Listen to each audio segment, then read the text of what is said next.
আমাৰ দুঃখৰ কথা আমি এখন কলৰ ভূৰ সাজি এই মৃতকৰ ডেড বডি আজি শ্মশানলৈ নিবলৈ আমি এই সমূহীয়া কলৰ ভূৰত যাত্ৰা কৰিছো।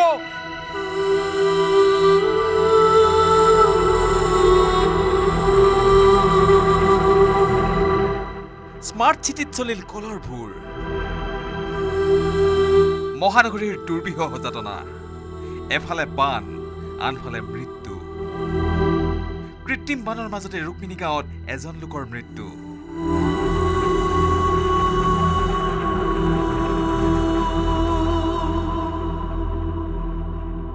ৰুক্মিণী গাঁৱত প্ৰায় ৩ বজাত কামেশ্বৰ হাজৰিকা নামৰ এগৰাকী লোকৰ মৃত্যু হৈছিল। তাৰ পিছতে এনেদৰে পানীৰ মাজেৰে আচলতে সেই ডেড বডি বা সেই মৃতদেহ আচলতে লৈ অহা পৰিলক্ষিত হৈছে। আমি ইতিমধ্যে সেই পৰিৱেশ এক্সক্লুচিভলি আমি নিউজ অসম নৰ্থ ইষ্টৰ লোকসকলক আমি দেখুৱাইছোঁ। এনেদৰে আচলতে পানীৰ মাজেৰে যি এইগৰাকী লোকক লৈ অহা দেখিবলৈ পোৱা গৈছে। আমি যিসকল লোক আহিছে তেওঁৰ সৈতে পৰিয়ালৰ লোকসকল আছে, পৰিয়ালৰ লোকসকলৰ সৈতে আমি কথা পাতিবলৈ যত্ন কৰিম, তেওঁলোকৰ পৰা মন্তব্য ল'বলৈ যত্ন কৰিম। যিহেতু আজিৰ দিনটোত আচলতে এইটো সকলোতকৈ এটা ডাঙৰ বাতৰি। আচলতে আমি নিউজ অসম নৰ্থ ইষ্টৰ দৰ্শকসকলক দেখুৱাইছোঁ যে এনেদৰে পানীৰ মাজেৰে কলৰ ভূৰত তেওঁলোকে লৈ অহা পৰিলক্ষিত হৈছে।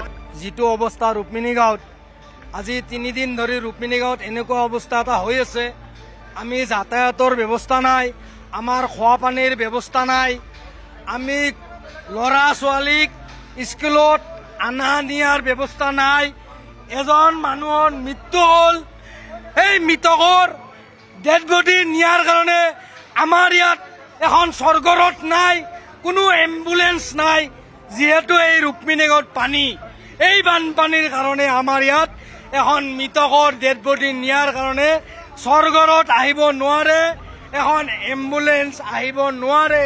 আমাৰ দুখৰ কথা আমি এখন কলৰ ভূৰ সাজি এই মৃতকৰ ডেড বডি আজি শ্মশানলৈ নিবলৈ আমি এই সমূহীয়া কলৰ ভূৰত যাত্ৰা কৰিছো। কলৰ ভূৰেৰে অনা হ'ল মৃতকৰ নশ্বৰ দেহ।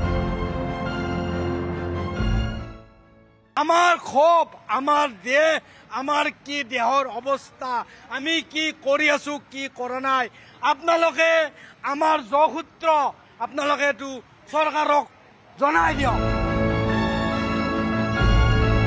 ভাস্কৰ জ্যোতি শইকীয়াৰ report news 18 Assam north east.